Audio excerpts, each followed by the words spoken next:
Let's bring in a champion for Champions Week. One of my faves, Spencer Riley. How are you, sir? Former Tennessee Governor who won 2 SEC championships, a national title.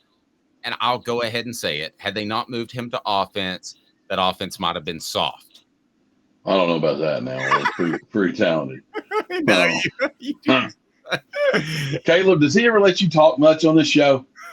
I don't ever hear you talk much. So I'm like, Caleb, when he asks questions, I'm like, well, let's go. I know this voice. Let's see what we can do here. Well, Dave, I'm so honest. Dave's really scared that I'm just going to, set the place on fire. And I hear you. Before I know it, it's going to be off the Calhoun Sports. All right, well, Caleb, that's the first question then.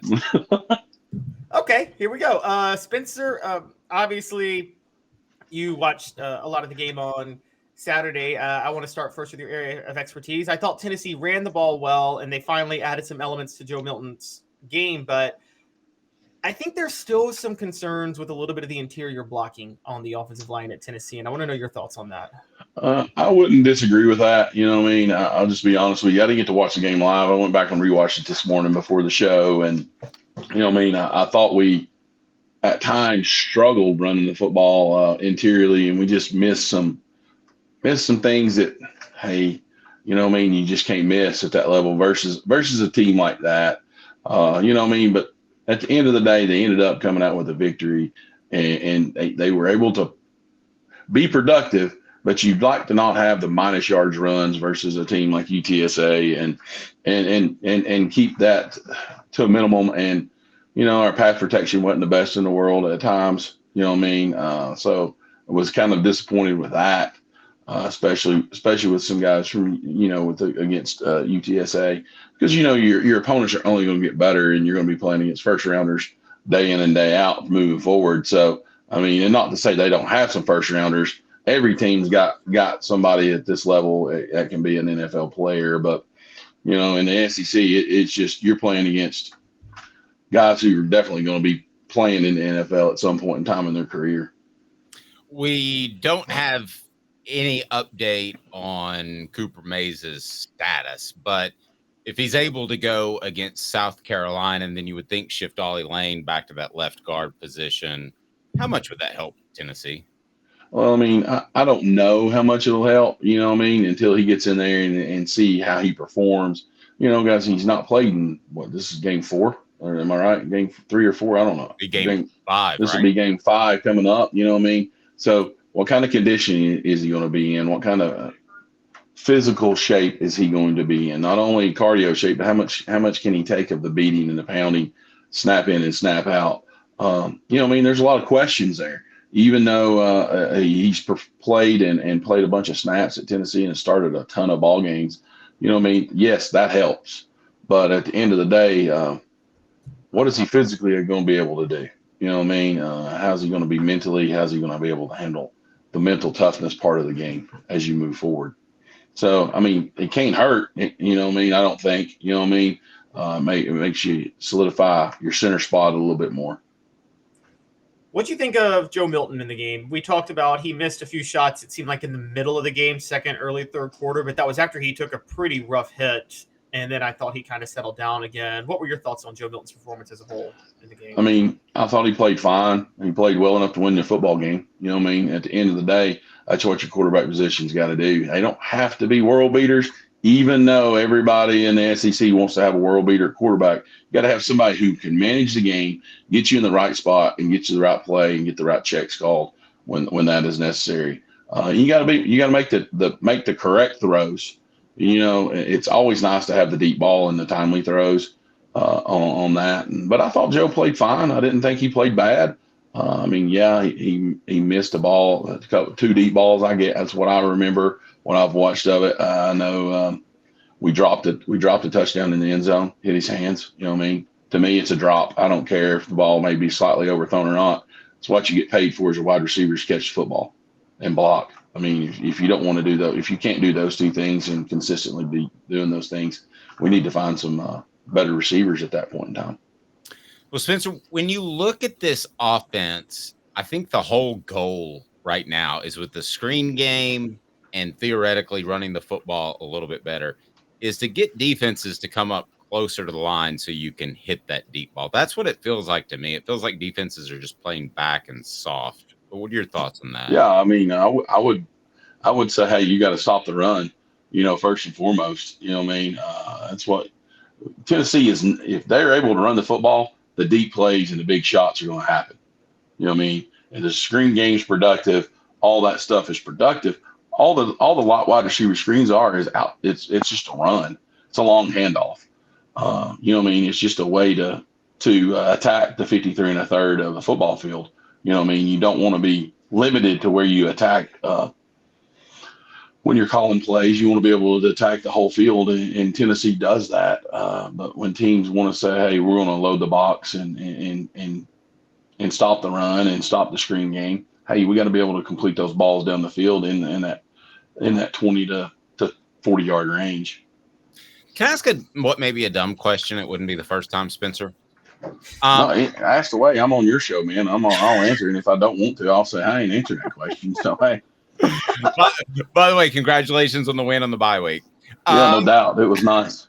It's nice to win and not even have to go to the stadium. Yeah, for sure. But Spencer, when you have a Dylan Sampson who's got that wiggle, who can bounce it outside, as opposed to Jabari Small and Jalen Wright, who especially this year I think is running with more power and less likely to bounce it outside, does it change the way you block people? Are you even cognizant of the type of tailback that's behind you at all?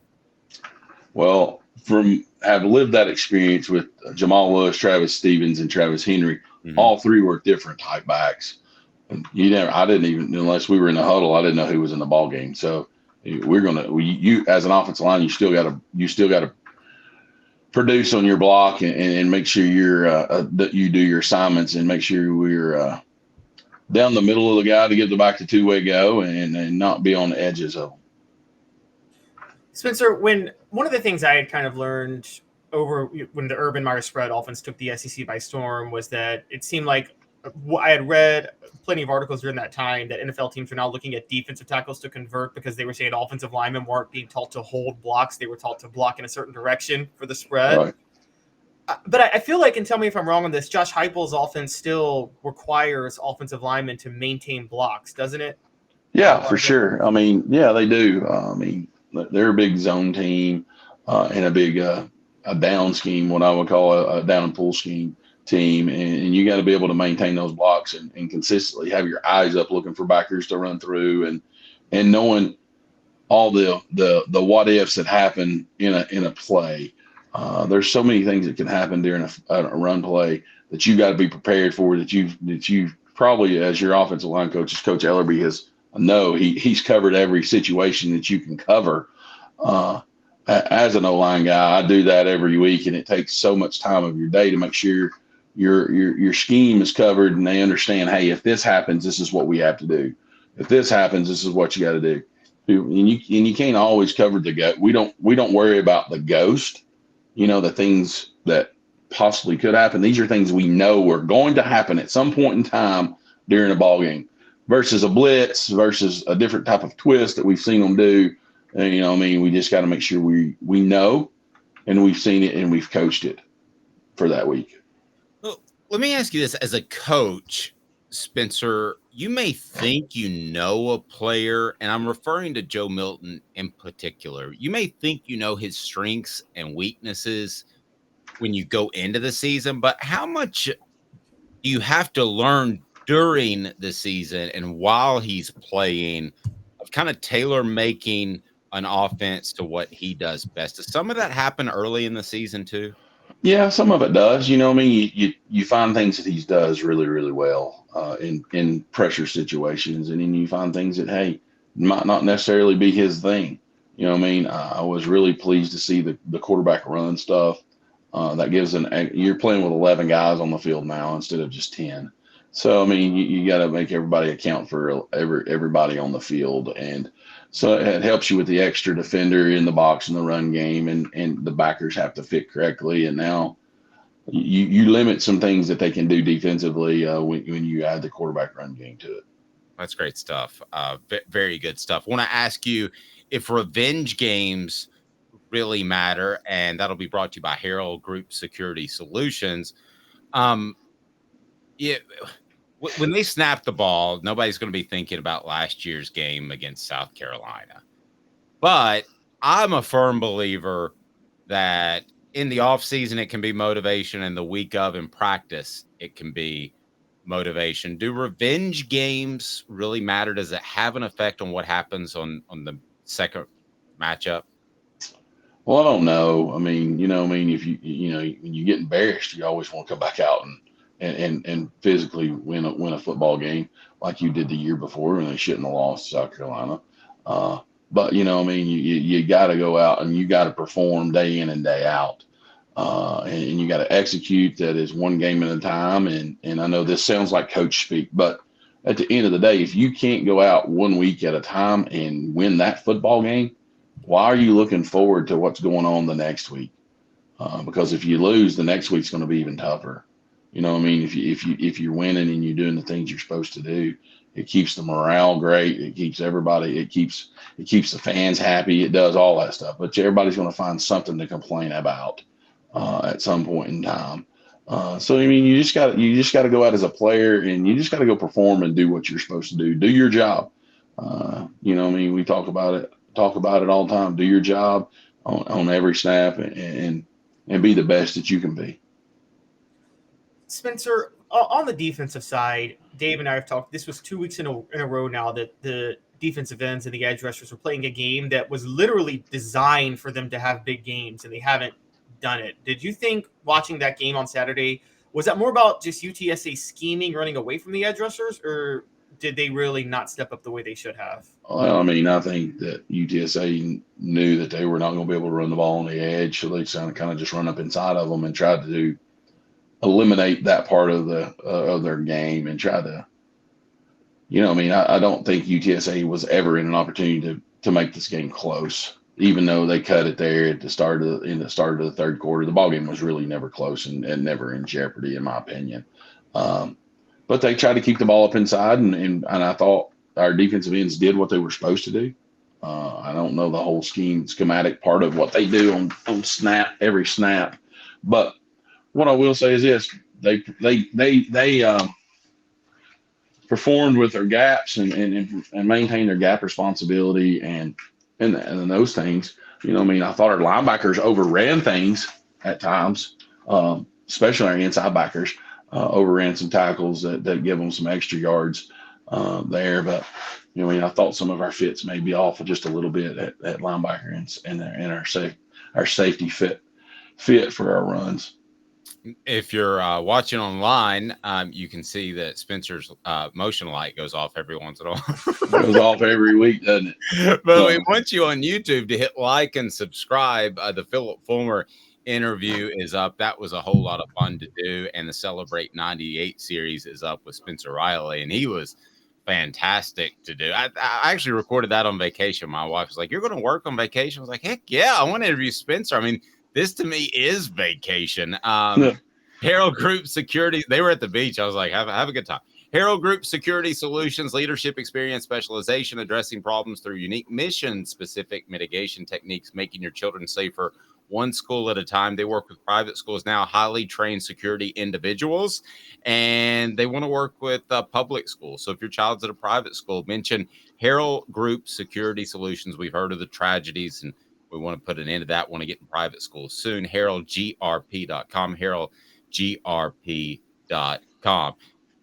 Spencer, as far as this Tennessee football team and where they are now, we've heard a lot about Joe Milton has been the leader that's called the players only meeting. He held the group chat with the scout team last year to make it extra hard on defense.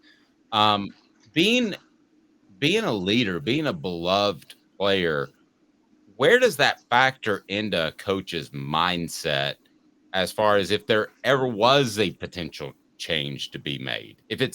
I guess what I'm asking, if it's 50-50, are you going to err on the side of the older guy who's a leader? Yeah, that's a tough question. There's a lot of things that play into that. And and you think about it, and coaches, as a coach, you make your decision and you live with it, right? Because it can go one of two ways. I said it can be it can stay the course and continue to be a productive and successful season. In 8, 9, 10 ball games right there, 11 ball games, somewhere around there. Which, guys, when you win 8, 9, 10, 11 ball games, that's a pretty successful season. I don't care what you say in the SEC. I mean, that's tough. I mean, I was very fortunate to average winning 10 games a year in the SEC. Man, you know how hard that is? That's in today's society, in today's world, it's really hard to do. And not many teams are able to say that they did that. You know what I mean? For if you make the change, you're liable to lose your team.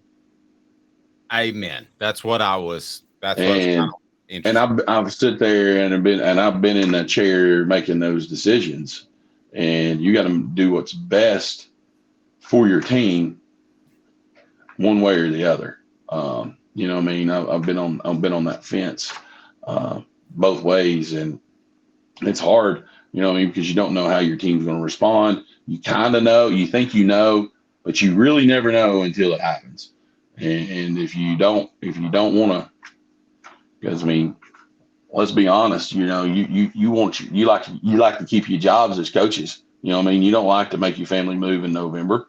You know what I mean? Let's call it how it is. So as a coach, you try to make sure you do the right thing for the betterment of your team and the program. It may not be the pretty decision or the popular decision, but at the end of the day, as long as you as a coach can go to sleep with your head on the pedal at night and feel confident in your decision, that's what he's got to do, Coach Heupel, and I'll back him 100% with that. Love Spencer's little subtle shot. Not everybody can win 10 games in the SEC, but I did. I mean, guys, we were very, you know, I mean, that's one of them deals that it was fun. You know, it was hard though, you know, winning 10 ball games in the SEC. So I don't care what anybody says, and it's hard to do. It's hard to go undefeated. You know, I mean, it's a challenge. It's a grind, and you know, it takes a lot, and it takes being lucky. Let's be honest. It takes having a little luck on your side. Yep. Spencer, great stuff as always. Have a great week of prep, and we look forward to talking to you on Monday. The center of attention, Spencer Riley, on a Monday. What do you think of that? I've been trying to workshop that a little bit. That's not. Yeah. That's all right though. Y'all gonna be at the game on Saturday? Yeah. I know you are. I will be. Yeah. Yeah. So. This is Champions Week, where they celebrate champions. It should be called 98 Week, in my opinion. But anyway, it is what it is. It is. Spencer's slyly letting his feelings through there. Yeah, I mean, it should be just celebrating you guys the 25th anniversary, but that's I agree. It's super cool. Well, you think about it, women's basketball same year won a national title, so it's 25 years for them too, I think, right? That's true. So I mean, just y'all two. Just have y'all two. It should just it's pretty impressive year right there. You know, I don't remember what their record was, but it was pretty impressive too. So, you know, I mean, it was a fun year to be on campus at UT in '98 for sure. Definitely was, and we appreciate it, Spencer. And were you gonna say something, Caleb? Well, and don't forget the Jerry Green years were rolling in men's basketball during that time too. I think men's basketball men's basketball started the year ranked in the top 10. Yeah, I remember those basketball years. I just remember the girls were really well. Yeah, do you want to hear my Jerry Green impression? Let's hear it. All right, Coach, how'd you play? Well, we went out there and we did our, we played well, and go to Kmart and rent a movie. Nice. Nice. It's impressive. Thank you. Can't say that I ever met the man, really. So, well, it's because he was at the golf course all the time. Nice. Thank you. Hope his golf game was good. Thank you. Mine sucks. I'll just be honest. It's because you're coaching. Yeah, that's right. You're right. That's why. You're actually doing your job, Spencer. Unlike I'll try to for sure, guys. Thanks, Spencer. We appreciate it, buddy. Thanks, guys. Have a great day.